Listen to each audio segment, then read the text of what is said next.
diagnóstico adecuado necesitamos tener una buena entrevista, saber una buena anamnesis, conocer los signos, los síntomas del paciente, igualmente conocer y reconocer un buen examen clínico y el manejo de las pruebas de ayuda al diagnóstico, que no solamente es laboratorios, que son también imágenes, anatomía patológica. Hoy vamos a hablar básicamente de lo que es el hemograma, ¿no es cierto? Entonces, ¿qué es lo que queremos nosotros que ustedes puedan fijar como conocimientos? Vemos que vamos a ver las células de la sangre, ¿no? Entonces, ¿cómo podemos ver las células de la sangre? Con un hemograma. ¿Y cuáles son las células de la sangre? Los glóbulos blancos, los glóbulos rojos y las plaquetas, ¿no? Entonces, cuando nosotros queremos conocer de dónde vienen, cómo es de que tenemos sangre en el organismo, ¿no? Tenemos que referirnos a los órganos hematopoyéticos, y ahí está la médula ósea, los ganglios linfáticos, el hígado, el vaso, el riñón, la mucosa gástrica, el timo, ¿no? En la médula ósea está toda la función hematopoyética, en los ganglios linfáticos, producción y la maduración de los linfocitos, en la mucosa gástrica, la producción del factor intrínseco, en el timo, los linfoblastos T que adquieren receptores específicos y aprende a no atacar antígenos propios. En el hígado está la hematopoiesis propiamente. En el vaso hay una función inmunológica y retiro de los hematíes viejos. Y en el riñón tenemos a la hormona, la eritropoyetina, que va a ayudarnos en la formación de la sangre. La formación de las células sanguíneas en el feto se inicia en el saco vitelino y posteriormente en el hígado y el vaso. A los 5 meses de la gestación, la médula ósea comienza a producir plaquetas y glóbulos blancos. En realidad, se dice pues que ya a partir de la 30ª semana de gestación, ¿no? En la embriogénesis, empieza a comandarse en la médula ósea la producción de la sangre, ¿no? Y igualmente vemos que al momento del nacimiento, la médula ósea, cuando hablamos de un nacimiento a término, hablamos que usualmente está entre las 37 a 42 semanas, es el lugar principal de formación de células sanguíneas y participan casi todos los huesos. Es importante también que conozcan ustedes esta parte porque hoy en día nosotros estamos viendo de que con la tecnología actual que tenemos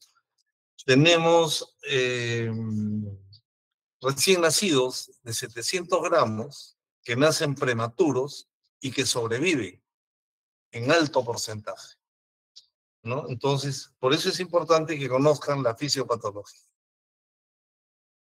Y en cuanto empieza el nacimiento, cesa el estímulo de la eritropoyetina. Y por eso es importante ver y conocer los otros órganos.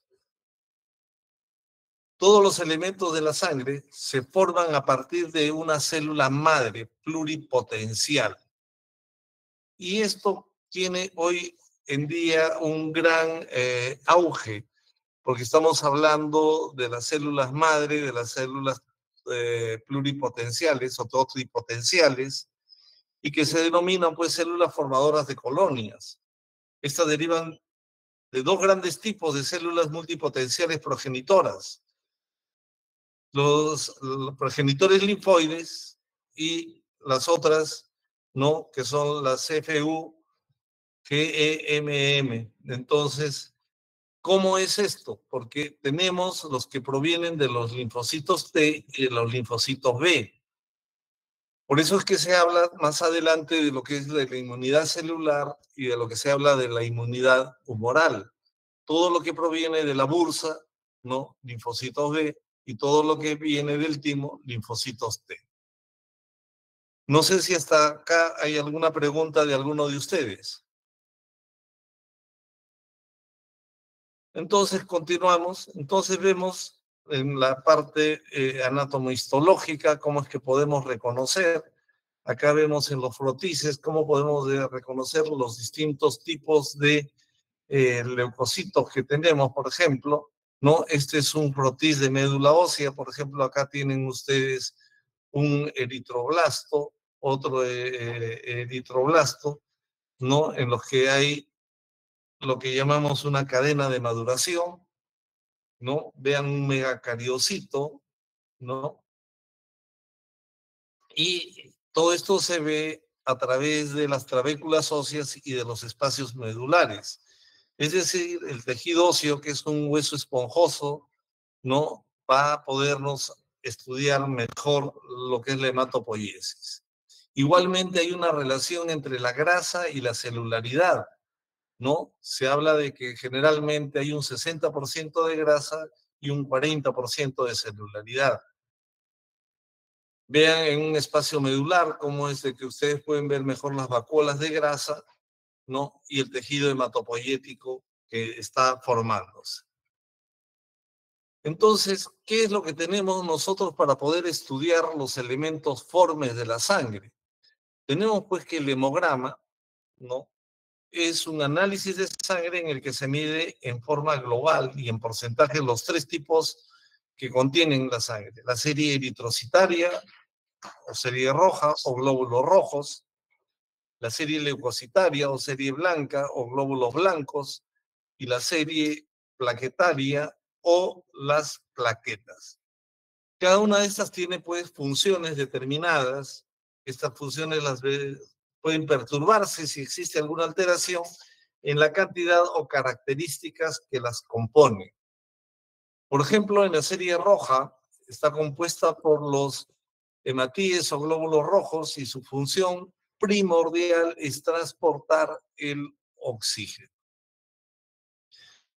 ¿no? Y este transporte de oxígeno básicamente que es desde los pulmones y va a todas las células y tejidos del organismo pasando por los vasos sanguíneos y por todos los capilares. En el hemograma nosotros podemos cuantificar el número de hematíes, el hematocrito, la hemoglobina, los índices eritrocitarios. Y ustedes van a ir gradualmente adquiriendo ya los conceptos, qué significa hematocrito, qué significa hemoglobina, probablemente ya lo saben. Y si no, es motivo para que lo vayan aprendiendo. Ustedes se van a quedar con esta presentación, cualquier cosa igualmente estamos para resolver las inquietudes. Cuando nosotros hablamos de los índices eritrocitarios es porque proporcionan una información sobre el volumen medio globular, sobre la hemoglobina media corpuscular y la concentración de la hemoglobina media corpuscular. Y van a ver que esto es importante para el estudio de las anemias si las hubiese, ¿no? Hoy en día, hemos pasado de lo que es de la parte manual a la parte automatizada o robotizada.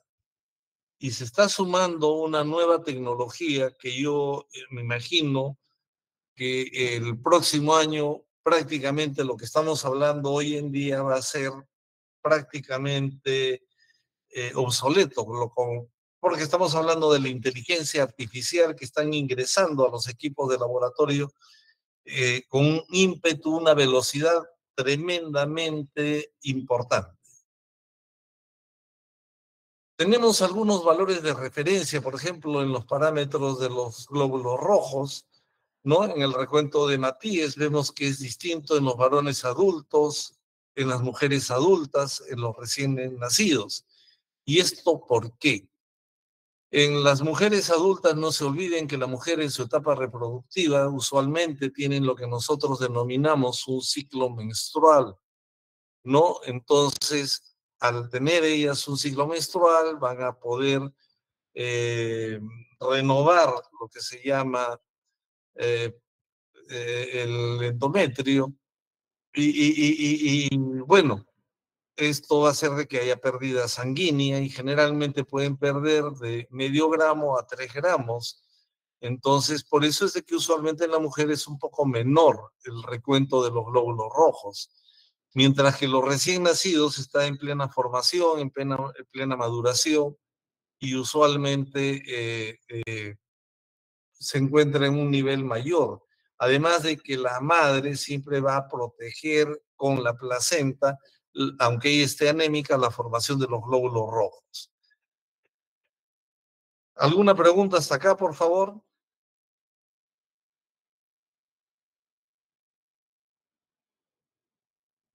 Entonces, continuamos. Es importante hablar de lo que se habla muchas veces de lámina periférica, un frotis de sangre periférica o estudio de un frotis de sangre periférica, porque esto nos va a permitir visualizar no solamente la forma de los hematíes, sino también los leucocitos y las plaquetas. Y es importante que conozcamos el tamaño, el color, la forma, para poder describirlos y poder orientarnos a un determinado diagnóstico, ¿no? Fíjense este tipo de frotis sanguíneo, fíjense estos células mononucleares, ¿no? Estos linfocitos, algunos pueden decir es un monocito o linfocito, sus características son importantes. Este es un neutrófilo, ¿no? Entonces más conocido como un segmentado. Fíjense estos hematíes y las plaquetas. Entonces, van a conocer ustedes algunos términos como la anemia macrocítica, por eso era importante mencionar los índices eritrocitarios en el que el volumen medio globular está incrementado, ¿no? Ustedes ya han visto lo que es el volumen medio globular, lo vamos a ver con detalle más adelante. Igualmente, algunas células rojas van a tener algunas formas especiales, por eso se habla, por ejemplo, de las células falciformes o de panocitos, básicamente que se ven en hemoglobina S, en la famosa talasemia, ¿no? Igualmente tenemos lo que se llama los target cells o dianocitos, o lo que llamamos con células de tiro al blanco, ¿no? Fíjense los hematíes y tiene un punteado al medio. Y hay algunas variaciones en la forma que están en la literatura ampliamente descritos.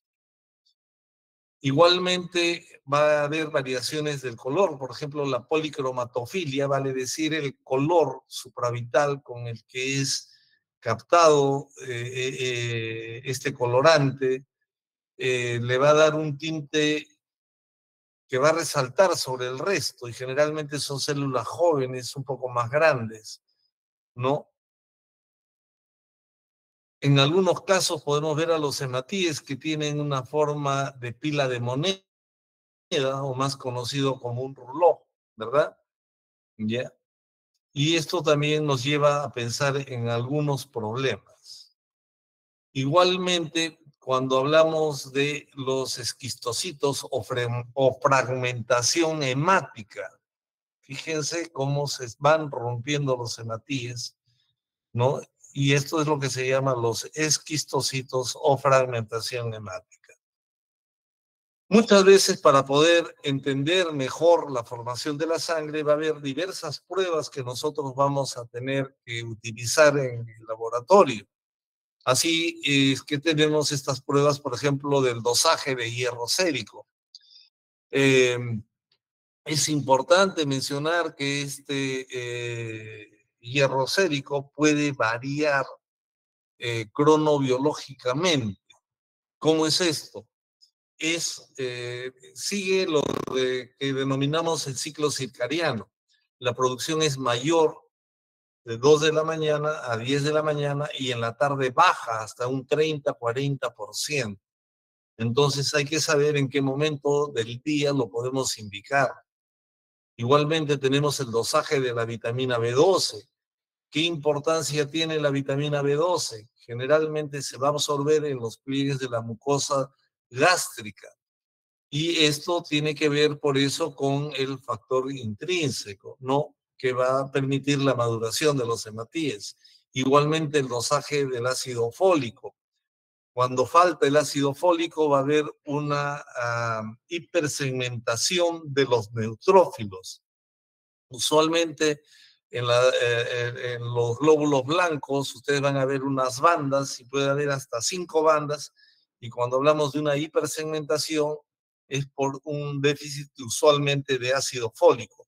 Y la importancia del ácido fólico es que también protege lo que es el tubo neural. La ferritina es una prueba que nos permite ver la reserva de hierro que tiene el organismo. Pero así como nos permite ver la reserva de hierro que tiene el organismo, también es un reactante de fase aguda, es decir, se va a incrementar cuando hay factores inflamatorios agudos. La ferritina con la hemosiderina que se ve en los tejidos, que la vamos a ver más adelante en la médula ósea, nos permite conocer la reserva de hierro, ¿no? Y es importante conocer las cantidades, y acá las están viendo ustedes en hombres, en mujeres. Estos valores son referenciales, por si acaso, porque varían de laboratorio a laboratorio, dependiendo de la población que atiende. Existe también una prueba que es el receptor soluble de la transferrina, y se usa pues cuando hay valores altos en anemia, dice, por deficiencia de hierro, pero básicamente es cuando nosotros hablamos de las anemias refractarias, ¿ya? Entonces es importante el uso de este receptor soluble de la transferrina. Y hablamos de anemias refractarias cuando yo le doy a mi paciente hierro y no responde, y esta prueba me va a ayudar para esto, para el diagnóstico. Entonces, incluso la nombramos acá cuando se solicita este receptor soluble de transferrina. Existe también las famosas hemoglobinopatías, porque la hemoglobina tiene una estructura y muchas veces puede haber una alteración en la estructura de la hemoglobina, y esto la podemos conocer a ver de la electroforesis de la hemoglobina.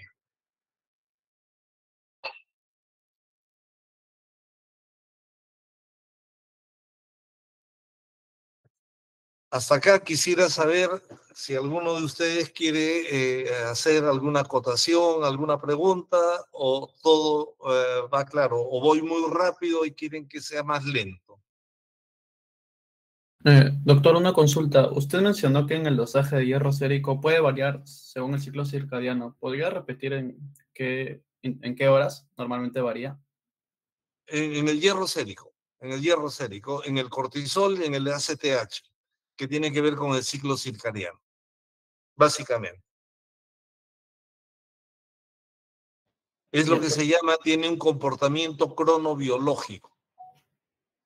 Sí, pero usted mencionó unas horas, dijo, no recuerdo cuáles eran. No puedo... Que empiezan generalmente a producirse alrededor de las 2 de la mañana hasta las 10 de la mañana.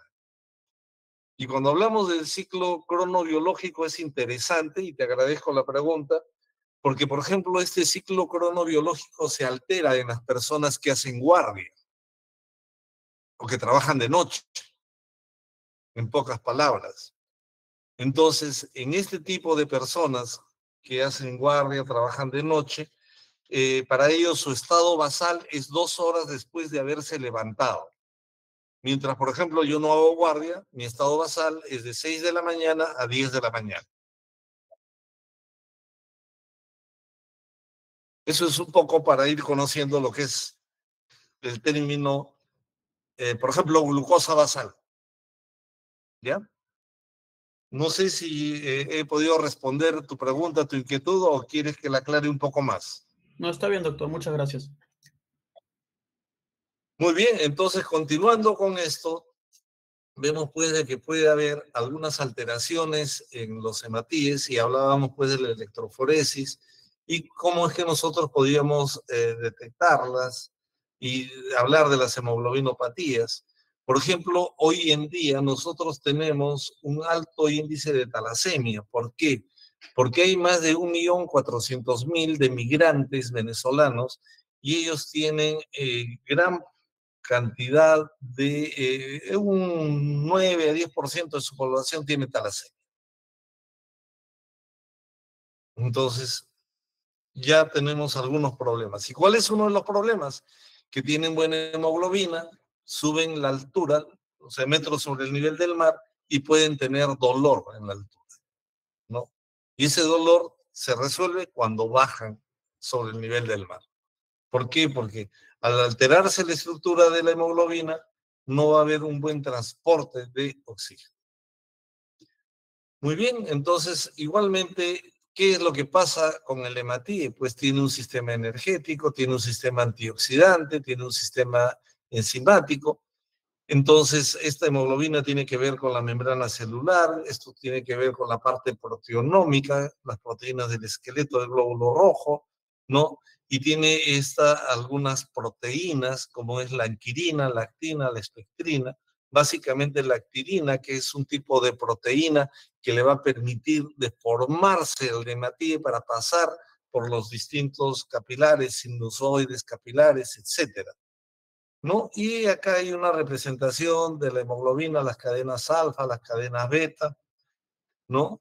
De la forma en que está compuesta. Les aconsejo que la lean bien. Es una parte un poco árida aparentemente, pero de esta manera ustedes van a poder entender lo que es el hemo, ¿no? Que tiene que ver con el hierro y que, dicho sea de paso, es una patología nacional.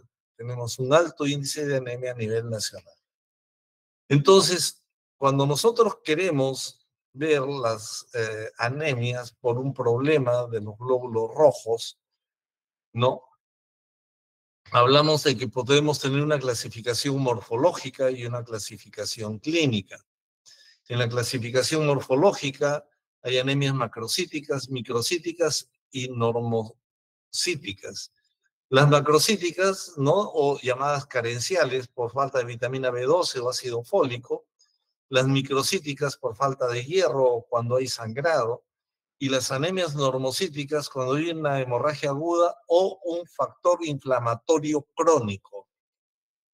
Igualmente, cuando hablamos en la clasificación clínica, anemia por menor producción, ¿no? Por aplasia o hipoplasia medular, por carencia de hierro, o muchas veces también hay por mayor destrucción, hay las famosas anemias hemolíticas, entre ellas se resalta la anemia hemolítica autoinmune, o anemias por pérdidas, ¿no? Que estas pérdidas pueden ser agudas o crónicas, ¿no? Pérdidas de sangre. Entonces, en las anemias, pues, tenemos síntomas como cansancio, taquicardia, mala tolerancia al esfuerzo, la disnea, la astenia, soplos sistólicos, mareos, según la graduación que tenga esta. Por ejemplo, en una mujer se dice que es anémica cuando tiene menos de 12 gramos, pero si está gestando, cuando tiene menos de 11 gramos, ¿no? Entonces es importante ver la etiología por la producción, por la destrucción o por las pérdidas. Probablemente ustedes también esto lo van a ver con mayor detalle cuando estén haciendo la parte de medicina en el capítulo de hematología. Así que podemos volver a verlas en detalle si es que ustedes desean, pero tenemos que avanzar un poco por el contenido que nos han encomendado desarrollar el día de hoy. Yo le decía que los índices eritrocitarios, o llamadas las constantes corpusculares, entre las que está el volumen medio globular, la hemoglobina corpuscular media o la concentración de la hemoglobina corpuscular media, conociendo estas constantes corpusculares, nosotros podemos decir qué tipo de anemia tenemos, ¿ya? Y esto nos va a ayudar, pues, para decir si es macrocítica, normocítica o microcítica. Y fíjense cómo también la hemoglobina corpuscular media nos va a permitir saber si estamos ante una captación, decíamos, del color, si es hipercrómico, normocrómico o hipocrómico. Entonces, estas constantes corpusculares nos ayudan, porque, ojo, estábamos hablando de las anemias, pero también nosotros podemos tener casos en que hay la famosa policitemia y la policitemia vera. En la policitemia, los eritrocitos están incrementados, y en la policitemia vera, tanto los glóbulos blancos, glóbulos rojos y plaquetas están incrementados. Entonces, desde ya, conociendo estas constantes corpusculares, nosotros podemos también encontrar patologías que nos puedan sugerir estos cambios y cómo es que nosotros podemos ayudarnos con el laboratorio para corroborar nuestro diagnóstico clínico.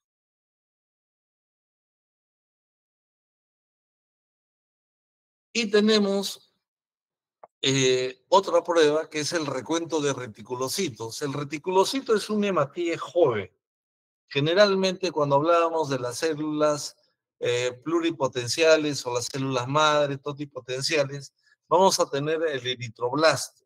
El eritroblasto empieza a madurar y tenemos el eritroblasto basófilo, el eritroblasto policromatófilo, el normocrómico, después viene el reticulocito 3, 2, 1 y pierde el núcleo, el glóbulo rojo. ¿Ya? Entonces acá, cuando hay una pérdida del núcleo, prácticamente quedan como unas redes. Y estas redes, pues que son restos de ARN, ¿no? Nos va a permitir a nosotros saber si estamos ante una anemia que responde o no a la eritropoiesis.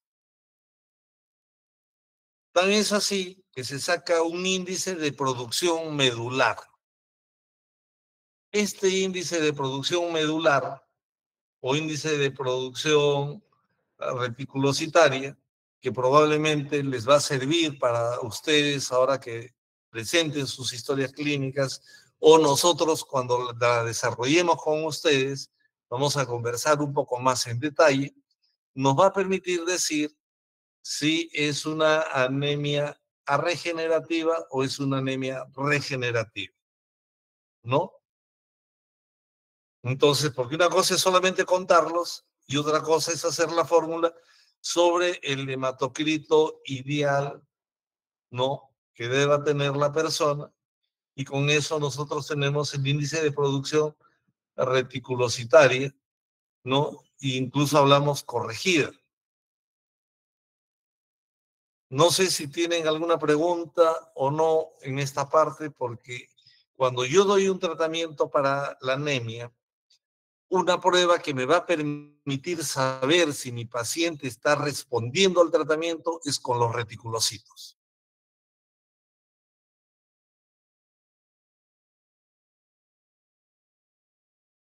Van a encontrar ustedes harta terminología: anemia, poliglobulia, policitemia, leucocitosis, leucopenia, reacción leucemoide, trombocitopenia, anisocitosis, anisopoiquilocitosis, índice reticulocitario, índice de desviación eritrocitaria o amplitud de distribución eritrocitaria, etc.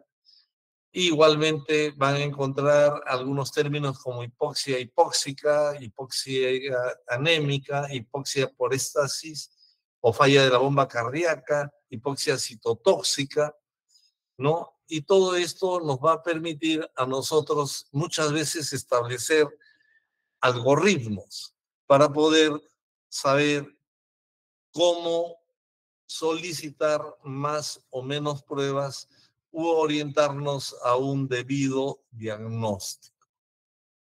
Por ejemplo, cuando nosotros hablamos de la talasemia, ya que la habíamos tocado, muchas veces se confunde con una anemia microcítica hipocrómica por falta de hierro, ¿no? Entonces, dentro de las alteraciones de los eritrocitos, lo más frecuente que hablamos es en el tamaño, anisocitosis. ¿Cómo es esto? Unos son más grandes, otros son más chicos, y esto es a lo que se llama el índice IDE o RDB, que es la amplitud de distribución eritrocitaria, ¿no? Fíjense, no todos son del mismo tamaño. Hablamos de la poiquilocitosis, cuando hay alteraciones en las formas. Y cuando hay inclusiones en los glóbulos rojos, podemos hablar del punteado basófilo. Por ejemplo, policromatofilia, punteado basófilo y fragmentación hemática, nos dice que puede haber una hemólisis. Igualmente hay los cuerpos de Howell-Jolly, la presencia de núcleos en su interior, etcétera. Todo eso nos va a ayudar. ¿Alguna pregunta acerca de la serie roja, por favor?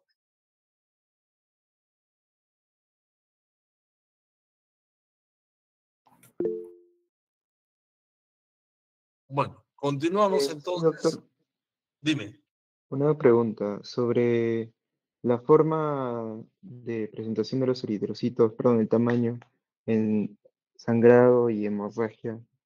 ¿Por qué es una microcítica y la otra normocítica? Es muy buena pregunta, porque generalmente, tiene que ver con la maduración del glóbulo rojo. El tiempo de vida media del glóbulo rojo en sangre circulante se dice que es de 120 días. Entonces, cuando empieza a haber una menor formación del glóbulo rojo, porque le falta hierro, porque hay pérdida de sangre crónica, etcétera, el lematíe no empieza a disminuir de volumen medio globular. Ya no crece, es como cuando tienen una persona que por algunos motivos eh, o una mascota que no le dan mucho alimento, no va a desarrollar tanto. ¿Ya? Y se habla de hipocrómica porque no capta bien el color cuando es teñida con un colorante supravital. Ya hablamos de colorante supravital que no va a alterar las características físicas del glóbulo rojo, por eso se llama supravital, para poder observarlas en el microscopio, ¿no? Ahora hablamos de una anemia normocítica, por ejemplo, en problemas inflamatorios crónicos o en pérdida de sangre aguda. Si yo, por ejemplo, por de motivos tengo un accidente de tránsito y empiezo a perder gran cantidad de sangre, me hacen un hemograma, estoy anémico, pero mis constantes corpusculares me dicen que mi volumen medio globular es normal.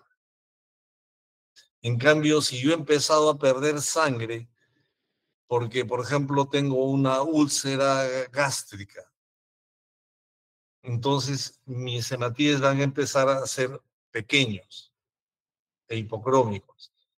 O si empiezo a tener una anemia con unos hematíes grandes, es que probablemente los pliegues de la mucosa gástrica no absorben bien la vitamina B12, el ácido fólico, ¿no?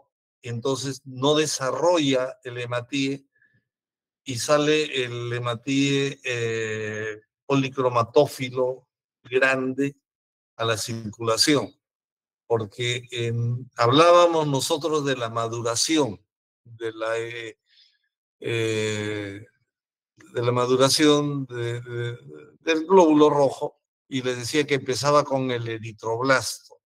Entonces, a medida que va madurando, va teniendo un mayor tamaño inicialmente y después va reduciendo su tamaño. Entonces, estos índices eritrocitarios es la que nos va a dar estas características. Y eso probablemente ustedes que acaban de terminar la parte de fisiopatología lo pueden repasar o entender mejor de cómo yo se los estoy explicando. No sé si he podido expresarme con claridad o buscaré otras palabras en caso que no haya sido así para poder hacerme entender.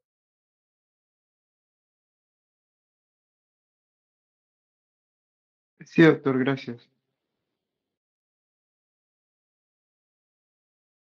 Entonces pasamos a la otra serie, a la serie blanca o de los glóbulos blancos, y esta está formada pues por los leucocitos o los glóbulos blancos, ¿no?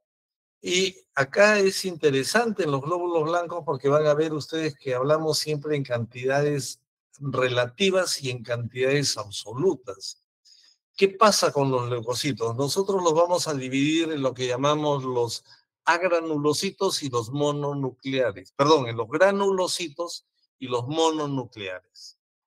Entonces, cuando nosotros hablamos de los granulocitos, tenemos a los neutrófilos, a los eosinófilos y a los basófilos. Y cuando hablamos de los mononucleares, estamos hablando de los monocitos y de los linfocitos. Por ejemplo, los monocitos son los macrófagos. Entonces, esto tiene que ver con nuestra inmunidad, sobre todo de tipo celular. ¿Ya? Va a depender de la edad en la que estemos para que haya una predominancia o no de estos elementos. Porque, por ejemplo, en un niño, al momento del nacimiento, no va a haber, hay mayor predominancia de los linfocitos. Y muchas veces cuando nosotros también los vemos en tejidos o en algún momento, decimos leucocitos polimorfonucleares. Nos estamos refiriendo a estos granulocitos. Y cuando hablamos de leucocitos mononucleares, estamos hablando de los linfocitos y de los monocitos. Cuando nos vemos en tejidos, generalmente cuando decimos polimorfonucleares, ¿es agudo o es bacteriano? Y cuando hablamos de los monocitos, decimos, ¿es crónico o es viral? Pero vamos a ver qué nos dice este recuento de leucocitos. Vean, acá tenemos un total de leucocitos que generalmente es de 4.000 a 11.000 por milímetro cúbico. Y tenemos a los neutrófilos, en los que están prácticamente los abastonados y los segmentados, ¿no? Acá no le hemos puesto segmentados, pero sí le hemos puesto los eosinófilos y los basófilos. Y los mononucleares son los monocitos y los linfocitos. Entonces, esta fórmula leucocitaria va a tener lo que llamamos rangos de normalidad y a veces que va también dentro de lo que es la edad. ¿Ya? Fíjense, tenemos lo que es la leucopenia, cuando es menor de 4.000 leucocitos. Y hablamos de una neutropenia, vale decir la suma del abastonado y del segmentado cuando es menor de 1.500. Y hablamos de una leucocitosis, también cuando es mayor de 10.000, 11.000, ¿no? Entonces, es importante tener en cuenta estas consideraciones porque esto nos va a decir qué tan bien encontramos la respuesta inmunológica del paciente. Entonces, fíjense, cuando nosotros hablamos de los neutrófilos, generalmente hacemos alusión a las infecciones bacterianas, a problemas autoinmunes, a problemas neoformativos o también a problemas inflamatorios. Cuando hablamos de los linfocitos, a problemas virales o también a problemas malignos. En los monocitos, infecciones crónicas, o cuando hay una respuesta de la médula ósea que se recupera, y también cuando hay problemas de leucemias o neoformativos. En los eosinófilos muchas veces la clásica interpretación es descarta parásitos, o eres alérgico, o si es que es un problema también de neoformativo, o si es un problema de vasculitis, o si hay un síndrome que llamamos hipereosinofílico. Por ejemplo, me voy adelantando. Hoy en día sabemos que hay una gran cantidad de problemas oncológicos. Entonces, cuando generalmente el oncólogo da la quimioterapia y bajan los elementos de la sangre, uno de los primeros signos de recuperación de la hematopoiesis es la presencia de los eosinófilos. Muchas veces nos vamos a encontrar con gran cantidad de eosinófilos y no tenemos explicación, descartamos parásitos, alergias, etcétera. Entonces, en esos casos, muchas veces tenemos que buscar ganglios retroperitoneales. Los basófilos en infecciones virales o en síndromes mieloproliferativos. Muchas veces la presencia de los basófilos en sangre nos obligan a buscar si hay algo detrás de este tipo de expresión de la presencia de basófilos en la fórmula leucocitaria. Entonces, por ejemplo, tenemos casos de leucocitosis, ¿no? Y en esto hay que ser bastante cuidadoso, porque, por ejemplo, hay que ver algunos estados fisiológicos. En una gestante, por ejemplo, nosotros podemos encontrar una leucocitosis de 12.000, 15.000, sin que sea un problema. Pero ojo, no estoy diciendo que es normal, sino por eso les digo que no se guíen que el diagnóstico lo dé el laboratorio, sino tienen que hacer un diagnóstico clínico siempre. Y esto nos va a servir de apoyo, ¿ya? Por eso se dice, habitualmente se debe a un aumento de los neutrófilos, pero puede deberse también a los eosinófilos, a los linfocitos, a los monocitos. Y hay lo que llamamos una hiperleucocitosis. Incluso cuando están incrementados los leucocitos, a veces ante infecciones severas, vamos a tener lo que llamamos una reacción leucemoide. Para algunas personas, cuando hay leucocitosis, buscan siempre problemas de cáncer de la sangre, que es la leucemia, ¿no? Y eso es importante, por eso es que con buen criterio le decía a la doctora Guaroto, cuando ustedes sepan interpretar un hemograma, nosotros generalmente nos damos por satisfechos. Y eso no se hace de la noche a la mañana. Se hace conociendo las pruebas de laboratorio, se hace conociendo pacientes y viendo qué tipo de enfermedad puede estar portando. Aunque nosotros en medicina decimos, no hay enfermedades, sino hay enfermos. La leucopenia. ¿Por qué los leucocitos pueden estar bajos? En algunas circunstancias podemos ver también de que una persona tenía leucocitos normales, se le hace un control y han bajado los leucocitos. Decimos, te has equivocado, laboratorio. Pero a veces las infecciones severas nos hacen bajar estos leucocitos. El estrés, por ejemplo, la tensión. Estoy preocupado ahí, el doctor me va a desaprobar, no he estudiado. Bajan tus defensas, bajan tus leucocitos. Tienes una leucopenia, sin tener problemas. Pero también podemos encontrarlo en algunas enfermedades infecciosas, tifoidea, brucela y la sepsis. Yo digo, sí, la sepsis es una infección severa, generalizada, ¿por qué no va a estar con leucocitosis?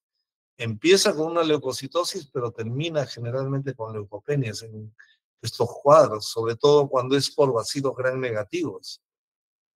O también a veces en casos hematológicos. Hay algunas medicinas que nos van a bajar los leucocitos, ¿no? El cloranfenicol, medicinas para el cáncer, a veces para los hongos, para la tiroides, etcétera, hace que bajen nuestros leucocitos. Igualmente, fíjense, acá hay unos basófilos, ¿no? vayan conociéndolos, vayan viendo los bonitos, estos basófilos, ¿no? Y vemos pues de que la basofilia se relaciona muchas veces con trastornos mieloproliferativos. Pero la vasopenia puede estar asociada también a hipertiroidismo, a Cushing o terapia con esteroides prolongada. Los eosinófilos, que habíamos conversado algo, pueden estar presentes cuando hay parásitos, sobre todo las tenias, ¿no? Reacciones a drogas, ¿no? O reacciones alérgicas, a las vasculitis, enfermedades granulomatosas, ¿no? A las neoplasias o a cuadros dermatológicos. Y los cuadros parasitarios y las leucemias eosinofílicas causan eosinofilias mayores. Fíjense por qué se le llama eosinófilos. En el caso de los basófilos, estos granulocitos son de un color oscuro, azulado, mientras que en el caso de los eosinófilos es un color rojizo, anaranjado, y generalmente el núcleo, ¿no? O sus segmentos es en silla de montar, ¿no? Fíjense, la hipereosinofilia también puede verse en fibrosis, en endomiocarditis o en miocarditis restrictivas. Las eosinopenias también podemos verla en situaciones de estrés, en Cushing, en terapias de corticoides, ¿no? Etcétera. Fíjense, acá se ve mejor el eosinófilo. La neutrofilia. Generalmente la neutrofilia va con una respuesta inflamatoria aguda, ¿no? Y a veces decimos que es idiopática, inducido por medicamentos, por algunas bacterias, hongos o virus, inflamaciones que pueden ser de tipo térmico, necrosis, infartos, ¿no? O enfermedades mieloproliferativas. Hablamos de una neutrofilia, una desviación a la izquierda cuando hay un aumento de las formas neutrófilas juveniles. Entonces, generalmente cuando hay más de 500, 700 abastonados totales, ¿no? Ya hablamos de una desviación a la izquierda. Y esta generalmente se ve en procesos bacterianos, ¿no? En procesos sépticos, en enfermedades entemáticas, etc. Y también a veces hablamos de una desviación a la derecha, cuando aparecen neutrófilos con un número de segmentos mayor que lo normal. O sea, hablamos de neutrófilos hipersegmentados o polisegmentados. Generalmente puede deberse a anemias megaloblásticas, tienen un significado de alteración de maduración. Sobre todo, hablábamos de la hipersegmentación de los neutrófilos por falta de ácido fólico. Y puede haber problemas en los mecanismos de producción de la movilización medular, ya sea por los corticoides, infecciones agudas, inflamaciones de tipo térmico, o fármacos, o el estrés, u otros tipos de alteración. La neutropenia, ya habíamos hablado algo de la neutropenia, es importante. ¿Por qué? Porque estas personas que tienen neutropenia tienen que protegerse del resto de personas porque fácilmente pueden adquirir una infección, ¿no? Entonces ya habíamos visto nosotros la clasificación, simplemente para remarcarla. ¿Por qué? Porque muchas veces cuando vemos una leucopenia, lo que nos interesa es saber si cursa con neutropenia o no. Y eso es lo que nos va a dar a nosotros el tomar medidas preventivas para proteger a nuestro paciente. Hay casos en que los linfocitos van a estar bajos, puede ser por causas hereditarias, causas adquiridas, ¿no? Hipoplasias, anemias aplásicas, infecciones infecciosas como virus, ¿no? Bacterias o algunas causas iatrogénicas. Puede ser por el uso de inmunosupresores, quimioterapias, etcétera, procedimientos que a veces hacemos asociadas a algunas enfermedades sistémicas o algunas alteraciones nutricionales, ¿no? Acá dice abuso de etanol, o sea, los que toman mucho alcohol, etcétera. Linfocitosis o el incremento de los linfocitos, ¿no?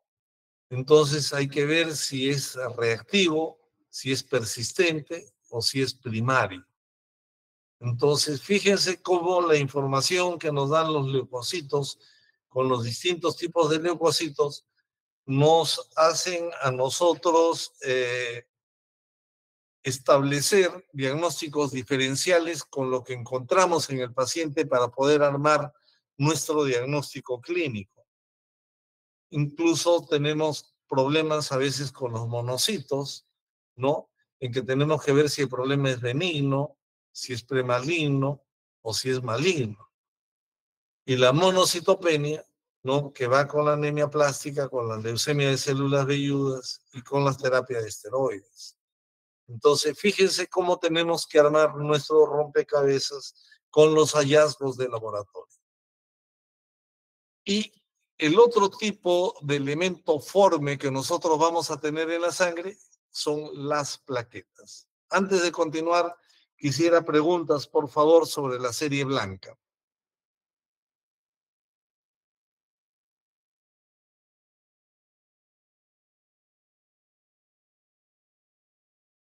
Doctor, ¿podría volver a explicar sobre la desviación a la izquierda y derecha? Gracias. Desviación a la izquierda es generalmente cuando hay un aumento de las formas de los neutrófilos jóvenes.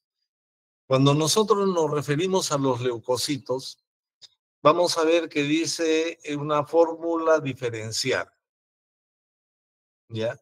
En esa fórmula diferencial, generalmente ponemos abastonados, segmentados, eosinófilos, basófilos, monocitos, linfocitos. Entonces, los segmentados ya son unos leucocitos, granulocitos mayores, por decirlo de alguna manera. Mientras que los abastonados son unos leucocitos granulocitos jóvenes. Encima de los abastonados están los metamielocitos o juveniles, los mielocitos, los promielocitos, y después viene el promielocito y el mieloblasto, que ya hablamos de problemas de neoformación. Entonces, lo usual en sangre periférica es encontrar abastonados y segmentados. Cuando hay presencia de abastonados, en el total de abastonados más de 700, ya algunos le dan hasta 500, pero generalmente cuando hay más de 700 abastonados, hablamos de una desviación izquierda. Y generalmente cuando hablamos de una desviación izquierda, es que estamos hablando de una infección de tipo bacteriano. Ahora, ¿cómo yo sé el contagio? Si tengo 5.000 leucocitos y tengo 10% de bastones y tengo 60% de segmentados, el 10% de 5.000 leucocitos son 500 bastones, ¿verdad? Entonces, por eso le decía, más de 500 a 700 bastones es una desviación izquierda. Si yo tengo 5.000 leucocitos y tengo 5% de eosinófilos, ¿cuánto es el 5% de 5.000? 250. ¿No? Entonces, esa es una eosinofilia relativa. ¿Por qué? Porque hasta 500 eosinófilos podemos tener. Entonces no es una eosinofilia absoluta, puede ser relativa. ¿Y en qué casos yo puedo tener una eosinofilia relativa? ¿No? Ahí puedo buscar parásitos, puedo algún punto alérgico, o simplemente es dentro de una normalidad, entre comillas. Volviendo a tu pregunta, desviación izquierda es aumento de los neutrófilos jóvenes, y los neutrófilos jóvenes está dado por los abastonados, y se puede aceptar hasta los juveniles, que son los metamielocitos, ¿ya? En cambio, desviación a la derecha. Desviación a la derecha es cuando hay una hipersegmentación de los neutrófilos. Generalmente, cuando vemos un neutrófilo, a ver dónde tengo un neutrófilo para que lo puedan ver bonito. Vean,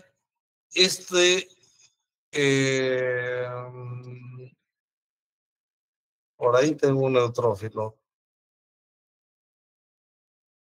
A ver, más adelante tengo el neutrófilo. Ya. Cuando yo tengo un neutrófilo, fíjense, esto ya más un núcleo. Es un solo núcleo. Pero acá, por ejemplo, tiene 1, 2, 3, 4 núcleos. Acá tiene 1, 2, 3, 4, 5 núcleos. Cuando exceden los 5 núcleos, hablamos de una hipersegmentación.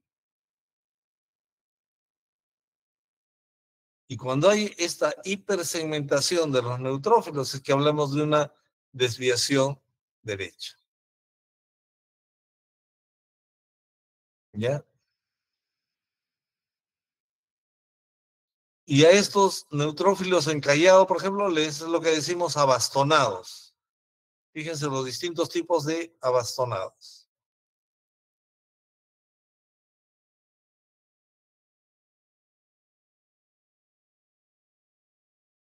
No sé si he podido aclarar en parte tu pregunta. Sí, doctor, muchas gracias. Entonces, continuando ahora con las plaquetas. Las plaquetas, pues, ¿qué importancia tienen las plaquetas?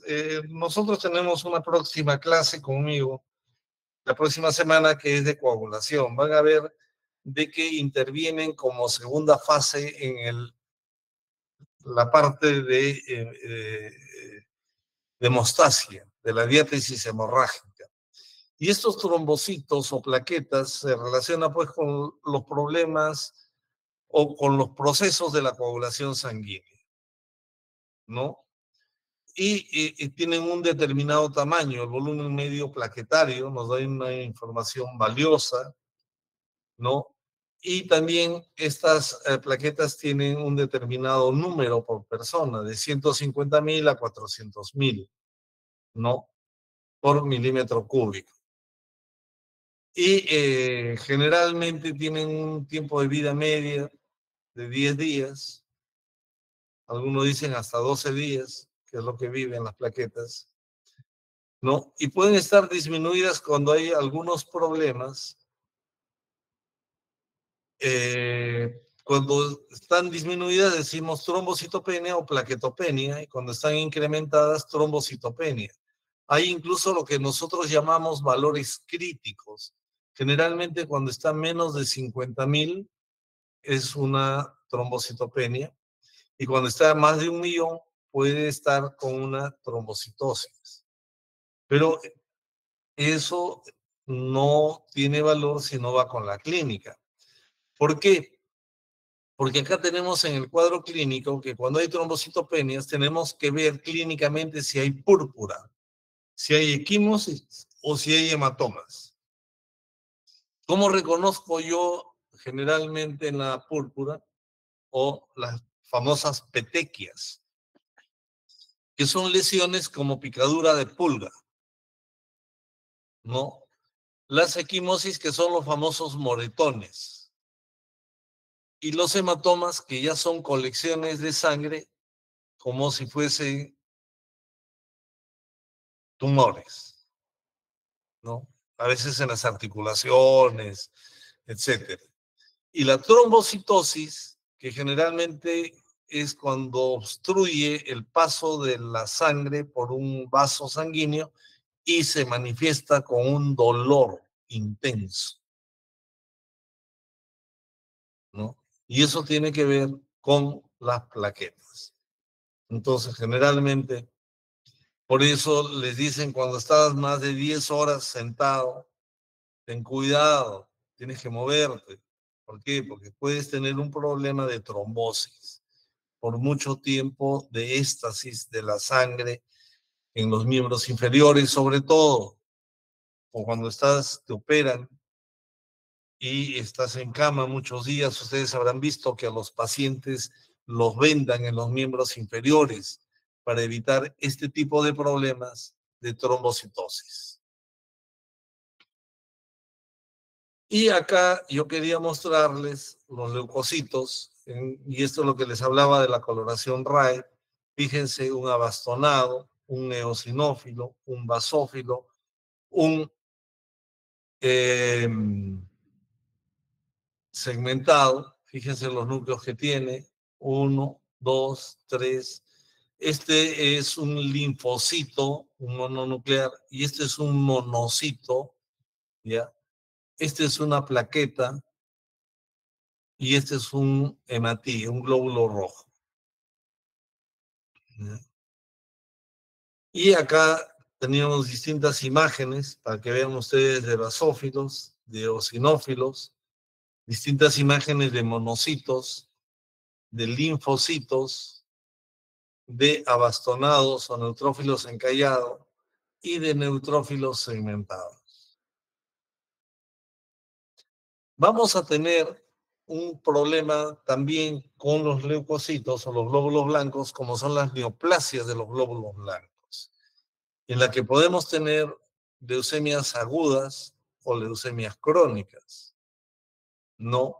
Y en las leucemias agudas que se denominan linfoblásticas y no linfoblásticas. Y en las leucemias crónicas, leucemia mielocítica crónica y leucemia linfocítica crónica.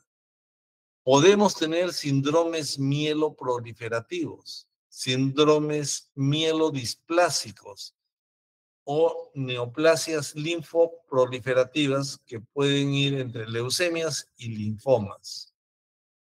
Entonces, hay toda una clasificación al respecto. Eso la van a ver mejor, como les decía, en hematología, pero es importante que ustedes las vayan viendo. ¿Y cómo es que nosotros la reconocemos? Porque vamos a encontrar los glóbulos blancos jóvenes en sangre periférica o cuando hacemos un examen de médula ósea en gran cantidad. Y hay distintas características de estos linfoblastos o de esta serie mieloide que nos hacen sospechar en estas leucemias. Entonces, por ejemplo, acá según el grupo FAB, tenemos un criterio morfológico, un criterio citoquímico. Según la Organización Mundial de la Salud, ahora hay el criterio inmunofenotipo y el criterio citogenético. Hoy en día se está haciendo el diagnóstico por inmunofenotipo. ¿Y esto por qué? Porque con la citometría de flujo en sangre periférica, de preferencia en sangre medular o de médula ósea, se hace la citometría de flujo y se puede clasificar según su linaje la leucemia. Y esta citometría de flujo, según los marcadores, es que nos va a dar qué tipo de leucemia es. ¿Y esto por qué? Porque es importante para el tratamiento y el pronóstico de la enfermedad. ¿Alguna pregunta hasta acá, por favor?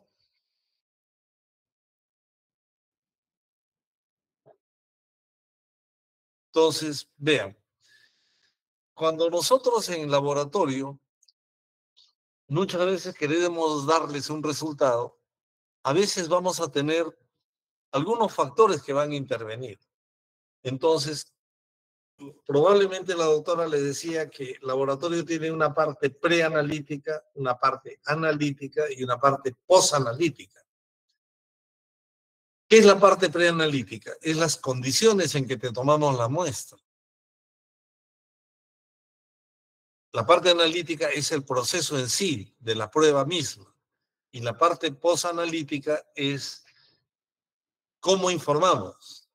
Yo de repente, en lugar de decirte, tienes 7.000 leucocitos, te digo, tienes 70.000 leucocitos, y después te digo, disculpa, me equivoqué en un 0. Oye, ¿y tú sabes el susto que me has dado? ¿Verdad? Entonces el laboratorio puede equivocarse de esa manera, pero no debe equivocarse. ¿Entiendes? Entonces, por ejemplo, en la serie roja va a haber alteraciones cuando hay una hemodilución. Entonces, a veces cuando hay una hemodilución, por ejemplo, una persona dice aumento de la cantidad proporcional de agua en la sangre o una deshidratación que se hemoconcentra. Yo, por ejemplo, me dicen en ayunas, ya pues yo hago un ayuno extremo, no como ni tomo nada durante 12 horas. Me van a sacar sangre y probablemente estoy deshidratado y voy a salir pues hemoconcentrado, ¿no? Voy a tener 16 de hemoglobina. En cambio, si he tomado un poco de agua, de repente mi hemoglobina real es 14,5, 15 y algo así. O he empezado a tomar, digo, no comas, y empiezo a tomar bastante líquido. O a veces en los tubos de prueba, no guardamos esa relación muestra anticoagulante y diluimos la muestra, entonces se diluye. Y todo eso va a afectar en el resultado del laboratorio. El embarazo, ¿no? Se produce una hemodilución, ¿por qué? Porque en la gestación generalmente el volumen extracelular se va a incrementar hasta en un 38% del volumen de sangre estimado que tiene una persona. ¿Y por qué se eleva tanto nuestro volumen extracelular? Es para compensar la posición supina que tiene la mamá, ¿no? Por el crecimiento y la alimentación que tiene que tener el feto. O también, por ejemplo, hay gente que nosotros estamos en un país andino, radicamos en Lima prácticamente a 100 metros, 50 metros sobre el nivel del mar. Pero uno que viva pues en Huancayo, 3.250 metros sobre el nivel del mar, o uno que vive en Cerro de Pasco, 4.500 metros sobre el nivel del mar, se dice que va a subir 1 gramo de hemoglobina por cada 1.000 metros sobre el nivel del mar. Entonces viene un paciente de Huancayo, Cusco, que tienen 3.250, o que venga pues de Puno, que está a 3.500, 3.800, y tiene 13 de hemoglobina. Y digo, oye, ¿estás bien? Perdón. 13 de hemoglobina para él que vive en altura es anemia. Para el que está en Lima, no. Es normal. Entonces, esas consideraciones tenemos que conocerlas de acuerdo a nuestra geografía. ¿Ya? Igualmente vean los factores que intervienen para la serie blanca. Si bien es cierto, decimos para el hemograma no es necesario el ayuno, pero sí vemos de que puede haber en la fórmula leucocitaria haber algunas variaciones mínimas, pero ocurren. Entonces hay que tener en cuenta también esto, porque incluso hay medicamentos, etcétera, que pueden afectar el resultado. Entonces, ¿se puede hacer la prueba? Claro, pero hay que saber en qué condiciones. Las plaquetas igualmente, ¿no? Pueden incrementarse. Vean, el ejercicio muy intenso puede aumentar el número de plaquetas. Hay medicamentos que pueden aumentar o disminuir también la cifra de plaquetas, ¿no?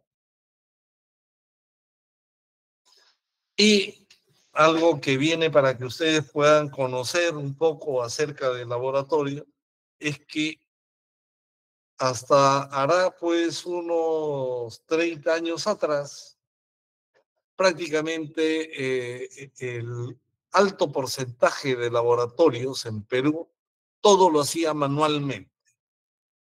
Hoy en día se ha pasado a la automatización. Y en todo el laboratorio, en la robotización, ya sea por bioseguridad, ya sea por la calidad, ya sea por la reproducibilidad, por la estandarización de resultados. Entonces, ya el recuento manual, por ejemplo, se ha dejado casi de lado, ¿ya? Esta es una cámara de Neubauer que está compuesta por 9 cuadrantes, que todavía las tenemos en los laboratorios. ¿Por qué? Porque acá nosotros podemos contar la célula no solamente de la sangre. En estos 16 cuadrantes de los extremos, que son 4 de los extremos, no del medio, sino de los extremos, con una dilución contamos los glóbulos blancos. Y en este cuadrante central, que hay 25 cuadrados y cada cuadrado tiene 16 cuadraditos, pero contamos solamente en 5 de ellos, de acuerdo a la dilución que hagamos, podemos contar los glóbulos rojos y las plaquetas.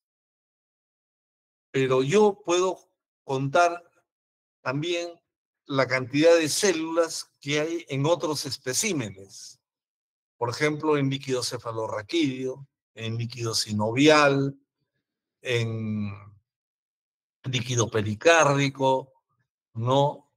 Etcétera. Entonces, fíjense, le decíamos cómo es que uno podía hacerlo en forma manual, ¿ya? Y esta es la famosa cámara de Neubauer. Acá va una muestra y acá va otra muestra, ¿no? Y este es uno de los cuadrados del extremo que les mostraba. Fíjense, se los estamos mostrando acá. Y para poder contarlos, nosotros teníamos que diluir la sangre y emplear ciertas sustancias para poder hacer un contaje adecuado. Este cuadrante es el que está representado acá, ¿ya? Y este es el del medio, que no se veía muy bien. Entonces, incluso hay fórmulas que se dice el número de cuadrantes leídos entre, el número de elementos celulares contados entre el número de cuadrantes leídos por la dilución, por la altura de la cámara. Eso es 1 milímetro cúbico o 1 microlitro. 1000 microlitros es igual a 1 mililitro. Probablemente podemos ahondar un poco más en las prácticas y conversar con ustedes, porque siempre se va a repetir lo del hemograma en las historias clínicas, y para el que le interese o saber cómo es que puede determinarse en el laboratorio, se hace. Y dentro de lo que es la automatización en estos analizadores hematológicos modernos del día de hoy, incluso ya hay adaptaciones para contar líquidos biológicos. O sea, estos analizadores que actualmente nos permiten conocer cuántos glóbulos rojos, cuántos glóbulos blancos, cuántas plaquetas tiene, ya tienen un mecanismo para poder saber también los reticulocitos, para poder saber cuántas células hay en un líquido cefalorraquídeo, si son blancos, si son glóbulos rojos, etc. Está avanzando nuestra tecnología. Entonces, este recuento de tipo automatizado, robotizado, ha hecho que haya distintos tipos modelos, así como hay modelos de automóviles, de bicicletas, de celulares, etcétera, hay en los equipos de laboratorio. Y se basan básicamente en dos grandes sistemas, de impedancia o de dispersión de luz, pero hay más sistemas por si acaso, ¿no? Entonces tenemos impedancia eléctrica, dispersión de la luz, radiofrecuencias, etcétera. Y, por ejemplo, ¿en qué se basan? En el diferencial del potencial eléctrico. Y esta es una parte como que internamente que aspira a la muestra, pasa de una serie de tubuladuras y ahí existen electrodos, hay tubos al vacío, etcétera, hay un flujo y cómo por este diferencial de potencial eléctrico estos sensores, estos electrodos pueden decir, estos son glóbulos blancos, estos son glóbulos rojos, estas son plaquetas. Entonces, esta suspensión de las células van a estar en un medio electrolítico, hay un paso de células por la apertura pequeña, hay un flujo eléctrico por el poro y hay una elaboración de gráficas, ¿no? Y esto generalmente nos va a poder dar esta impedancia eléctrica, los tipos de elementos celulares que los puede detectar. Pero esto nos genera que tiene que haber una estabilización en el flujo eléctrico del equipo. Tiene que estar bien instalado, bien controlado, para que estos resultados sean reales. Hay algunos equipos que mezclan también las tecnologías, pero el otro es el de la dispersión de la luz. Y se habla que esta dispersión es mucho más complejo. Se habla de láser, incluso se habla de láser rojo, láser verde, láser azul, etcétera, hoy en día. ¿Y qué es lo que nos permite esto? También ver las características con mayor detalle de cada célula. Incluso ya estos equipos nos pueden formular, ¿ya? Nos pueden formular, pero ninguno le gana al ojo humano. El ojo humano tiene más píxeles que cualquiera. Entonces, fíjense en un hemograma automatizado, te sale glóbulos blancos, neutrófilos, linfocitos, monocitos, eosinófilos, basófilos. En glóbulos rojos, hemoglobina, hematocrito, el índice de eritrocitasa, el volumen medio globular, la hemoglobina media corpuscular, la concentración de la hemoglobina media corpuscular, el índice de anisocitosis, las plaquetas, ¿no? El volumen medio plaquetario, etcétera. Y acá nos salen los famosos histogramas. Este es de glóbulos blancos, este es de plaquetas, ¿no? Este es un dispersograma del diferencial, acá de los glóbulos blancos, ¿no? Si es que hay elementos jóvenes. Y acá muchas veces, cuando escapa de los valores normales, podemos tener alarmas en los equipos. Estos pueden verse a colores, ¿no? Fíjense en este dispersograma. Cuando yo a veces tengo dudas sobre el informe que me da el laboratorio, puedo acercarme al laboratorio y le puedo pedir, ¿puedo ver tu equipo? ¿Puedes mostrarme tus gráficos? Y si yo, por ejemplo, acá donde está el puntero, donde no ven nada, veo algunos puntitos, algunas manchitas, yo le puedo decir, oye, ahí hay blastos. ¿Por qué no me has informado blastos? Si eso es lo que yo quería saber de mi paciente. Pero yo puedo ver linfocitos, monocitos, vean neutrófilos, ¿no? Y fíjense cómo es que acá aparece también, ya cuando hay una gran cantidad de elementos jóvenes, el metamielocito, mielocito, promielocito, ¿no? Que pueden expresarse en esta parte, dependiendo del tipo de leucemia que tengamos. Entonces, están mezclando diversos tipos de tecnología en estos equipos para darnos esta información Y se hace pues en base a señales. Estas son las formas en que van a estar trabajando. Este es un equipo antiguo, uno de los primeros que empezó a producirse, ¿no? Hay métodos de dispersión de luz con citometría de flujo. Fíjense este citómetro, ¿ya? ¿Y qué importancia tiene el citómetro?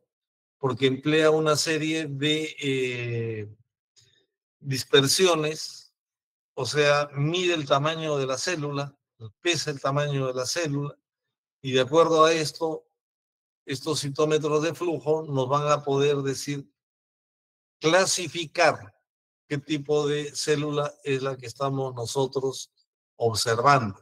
Y fíjese, con un citómetro de flujo, ¿no? En base a la tecnología, yo podría decir qué tipo de elemento me lo está detectando.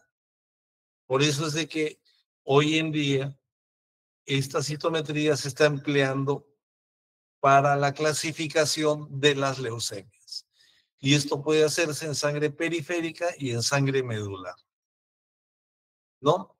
Entonces, fíjese el tamaño, la complejidad, etcétera. Hay señales de fluorescencia, por eso se dice cuando el fluorocromo interacciona con la luz de excitación procedente del láser, emite una energía radiante, por ejemplo, ¿no? Y se está usando actualmente como diagnóstico del tipo de leucemia, ¿no? Los detectores de leucemia y fluorescentes detectores, de acuerdo al marcador que pueda alimentarse al equipo, ¿no? Y fíjense en las imágenes, cómo es que acá vemos los linfocitos, los monocitos, granulocitos, neutrófilos, eosinófilos, basófilos. Y tiene pues una aplicación hoy en día en todo lo que es el estudio hematológico, fíjense en la célula. Entonces, en base a las características de la célula, a esta dispersión de la luz, ¿no? Puede identificarlas y puede darnos diversas propiedades físicas, propiedades biológicas, ¿no? Y esto es en base a ya parte de la fisiología o de la física y de la química. Es decir, hoy en día los físico-químicos que se han dedicado a la parte de las ciencias de la salud son los que nos están trayendo estos equipos, estos hallazgos, ¿no? Entonces, nos explican también cómo es que se emite esta fluorescencia para que la podamos entender. Acá estamos hablando de nanómetros. Todo lo que es menor de 345 nanómetros es ultravioleta. Entre 345 y 700 nanómetros es visible y más de 700 nanómetros es infrarrojo. Entonces, acá tenemos estas longitudes de emisión, el láser de excitación, ¿no? Con los distintos marcadores que actualmente hay y cómo puede la tecnología, ¿no? Ayudarnos empleando ya sea 2, 3 colores, 4 colores, cómo puede mezclarse y hacer estudios en médula ósea, que generalmente nos piden las muestras que sean colectadas en tubos que tengan un anticoagulante que se llama EDTA dipotásico, etilén diamino tetraacético, ¿no? Tanto para médula ósea, para sangre total, lo que se pide que sea sangre del día, no de un día para otro.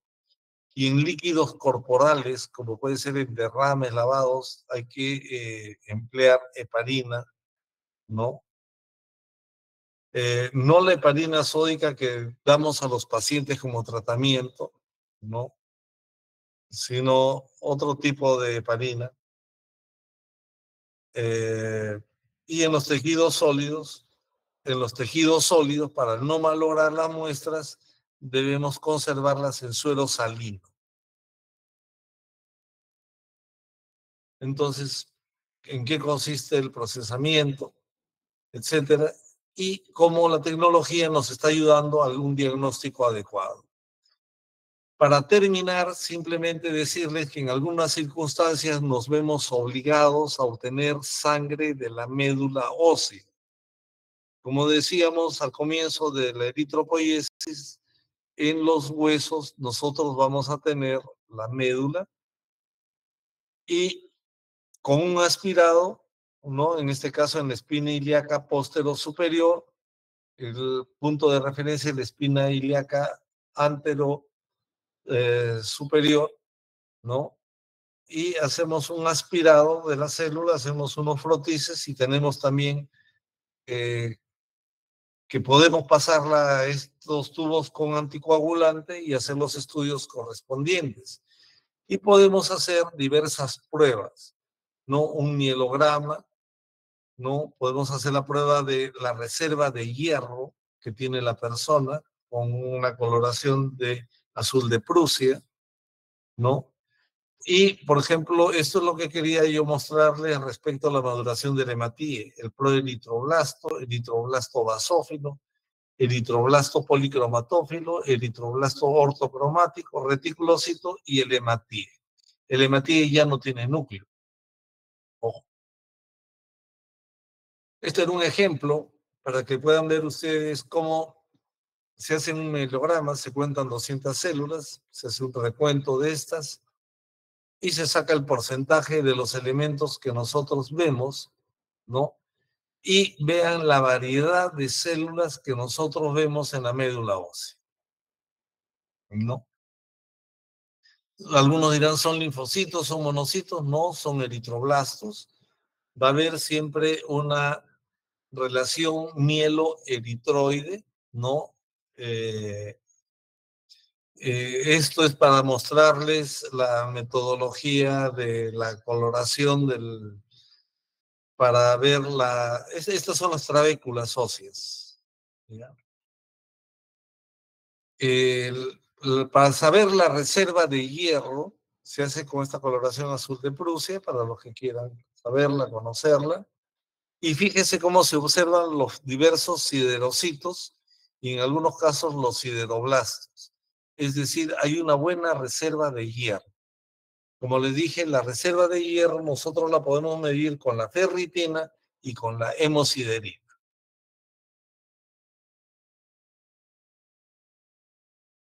Esto generalmente es semi cuantitativo o cualitativo, ¿no? Que podemos informarla de esa manera. Y de esta manera, a grosso modo, he querido abarcar ambiciosamente todo lo que es la presentación del encargo que me han dado de mostrarles las tres células de la sangre, los glóbulos rojos, los glóbulos blancos, las plaquetas, y cómo es que nosotros en el laboratorio podemos tener acceso a conocerlas y cómo nos puede ayudar en nuestra práctica médica en el día a día para poder desarrollarnos. Preguntas, por favor.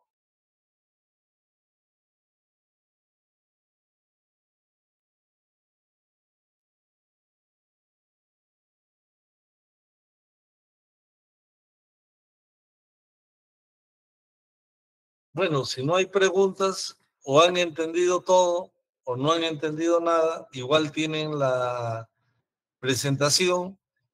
Quisiera hacer una invocación a los grupos de práctica que no se han contactado con los docentes, que por favor se contacten con los docentes para poder programarlas, poder coordinarlas y que ustedes de alguna u otra manera puedan concertar para un mejor desarrollo en bienestar de ustedes. Por favor.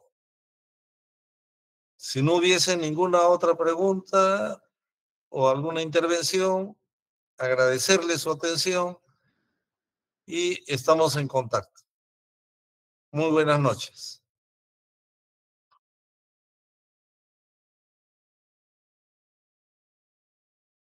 ¿Se entendió o no se entendió?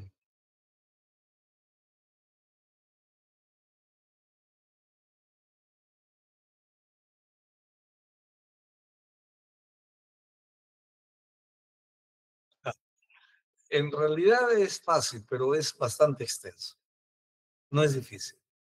Y van a ver que ustedes siempre en el día a día van a tener que interpretar los hemogramas como ir a comprar pan. Porque no hay paciente que no tenga un hemograma. Por último, cuando evalúan a un paciente y dicen, no me va a pedir ninguna prueba, le pido un hemograma. ¿Por qué? Porque yo con el hemograma sé, si estás bien de hemoglobina, por lo pronto debes estar bien alimentándote, examinándote, viendo tu masa muscular, yo ya puedo tener una idea. Y sabiendo cómo están tus leucocitos, saber si te estás defendiendo o no te estás defendiendo y si encuentro o no encuentro infecciones. Y secundariamente, respecto a las plaquetas, que también si hay algún problema respecto a la coagulación, que ya la conversaremos la próxima semana. Muy bien, muchas gracias.